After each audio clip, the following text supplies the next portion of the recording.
Halo, assalamualaikum warahmatullahi wabarakatuh. Kembali lagi bersama saya Wajar Hirnawa dalam channel vlog Cucak Rowo Jogja. Vlog yang membahas tentang serba-serbi burung cucak rowo. Oke bosku, seperti biasa sudah lama ya bosku ya, saya nggak cerita-cerita tentang kaitannya dengan cucak rowo. Biasanya menawarkan burung saja. Nah ini karena minggu terakhir nih bosku ya, banyak yang WA ya, banyak yang WA kaitannya dengan munculnya beberapa ini ya, fenomena penyakit ya bosku ya. Nah, ini yang kita ya cerita aja bosku, cerita berbagi pengalaman aja kaitannya dengan menangani ya burung yang sakit. Biasanya ada beberapa yang sudah sering terjadi, misalnya yang paling sering karena ini musimnya musim kemarau ya. Musim kemarau itu biasanya batuk pilek ya. Batuk pilek, cekreh-cekreh, kik biasanya kayak gitu, kayak batuk-batuk itu. Terus ada juga yang kena gangguan saraf ya, tiba-tiba melintir kepalanya atau kakinya juga kadang-kadang nggak bisa, ada yang nggak nyengkrem kayak gitu. Terus ada juga yang mata berair ya kayak gitu ya. Jadi kaitannya dengan penyakit burung ini macam-macam bosku, tergantung dari bagaimana kita melihat, kita mendiagnosa kira-kira sakit apa dan diberikan pertolongan yang pertama ya bosku ya, kayak gitu. Kita naik stok ada banyak bosku ya, stok ada banyak, burung-burung kita garansi semua sehat, tidak ada minus, mulai anakan, remaja, dewasa semua ada. Ya lanjut ke jenis penyakit bosku ya. Pertama yang sering nyerang itu saraf ya bosku ya. Sakit saraf tuh bisa jadi karena tetelo ya, telo atau ND, Newcastle disease biasanya itu sering menyerang burung cucak rowo. Jadi tiba-tiba kayak kepalanya muntir ya, tengeng kayak gitu ya bosku ya.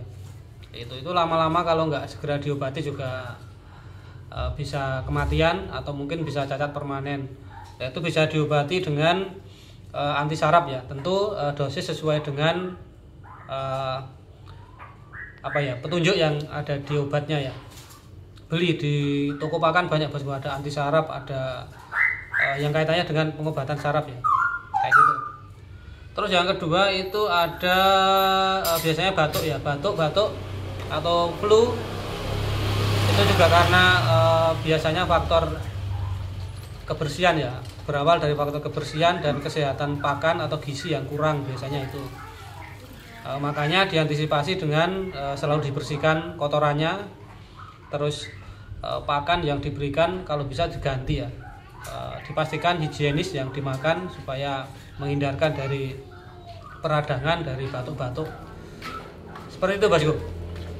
Kalau pengobatan banyak ya, kalau di toko-toko pakan biasanya ada beberapa merek, bisa ada dari Ebot, bisa dari Dokter Edi itu juga bisa, atau merek-merek yang lain banyak bosku. Jadi ya kita keyakinan aja. Itu pilek flu ya. Terus kalau yang lain mata berair bosku ya, mata berair itu juga bahaya bosku ya, karena itu sifatnya menular. Itu kita biasanya menyebut snot ya. Snot itu biasanya ada awalnya matanya berair, terus ada kayak benjolan di selaput mata ini ya bosku ya. Jadi kayak daging tumbuh kayak gitu ya, kayak gitu. Itu lama kelamaan kalau nggak diobati juga bisa membunuh bosku, karena itu sifatnya mungkin virus ya, virus atau bakteri, kita belum tahu karena saya bukan dokter, jadi hanya sebatas dari pengalaman yang pernah saya terapkan ya bosku ya. Jadi kalau ada yang berair, kalau bisa ditetesi dengan obat mata. Ada obat mata itu bisa ada anti snot atau ya yang kaitannya dengan mata ya, mata burung ya. Jadi beli di toko pakan. Atau kalau kita dulu ya, kalau saya bosku ya, itu biasanya sering pakai Sindosetrol ya, obat yang untuk anti bakteri untuk orang ya biasanya itu. Tapi dosisnya ya tentu lebih kecil dibandingkan dipakai dengan orang kayak gitu. Itu juga sangat berhati-hati bosku dalam mendiagnosa, jangan sampai salah, karena kesalahan mengakibatkan kematian itu sering terjadi ya. Itu kaitannya dengan sakit pada burung ya bosku ya.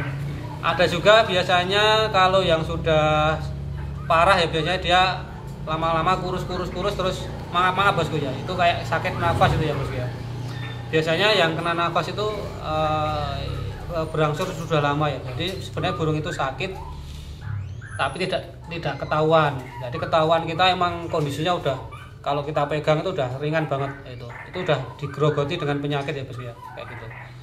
Itu biasanya ada di paru-parunya ya, paru-parunya banyak lendir, banyak jamur. Itu kata orang ya bosku ya, kata teman-teman saya yang sering mengobati, yang sering menerima pasien seperti itu.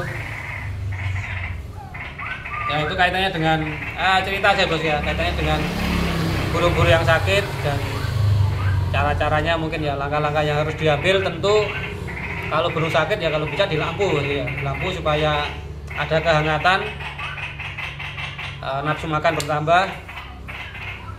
Terus ya kalau bisa sebisa mungkin ya dirawat secara intens, diamati, diloloh kalau masih bisa makan ya. Kalau nggak mau makan ya mau gimana lagi, tetap gimana caranya harus burung itu harus makan. Itu bosku kaitannya dengan sakit pada burung ya.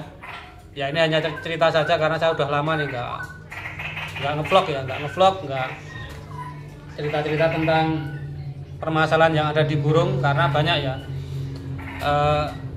Perawatan biasanya ada masalah, terus pembesaran juga ada masalah, merawat supaya bunyi juga kadang ada masalah juga. Banyak ya, di peternakan apalagi di kandang itu juga banyak sekali bosku permasalahan-permasalahan yang harus dihadapi sebagai ya kita penghobi atau peternak burung cucak rawa ya. Burung mahal, jadi kalau bisa ya dirawat sebaik mungkin supaya terhindar dari yang namanya kematian bosku. Ya kematian itu suatu yang pasti, tapi sebagaimana mungkin bisa kita cegah supaya kematiannya itu yang akan datang gitu ya. Jangan segera mati. Oke bosku ya. Ini kaitannya dengan info-info aja bosku. Yang nyari ini bosku, ini ada yang kemarin saya posting itu. Dewasa ya, ini jantan dan betina. Ini bukan jodohan ya, ini hanya kebetulan yang betina udah ngeleper ini minta kawin ya, barangkali ada teman yang punya materi kandang bosku. Stok banyak ya, ini ada di sebelah sana, ada yang nyari muda hutan juga ada bosku. Anakan dari muda hutan juga kita ready, ada 2 ekor ya, tapi DNA-nya betina semua. Oke bosku, saya akhiri. Wassalamualaikum warahmatullahi wabarakatuh. Salam saya Cucak Rawa Indonesia. Terima kasih.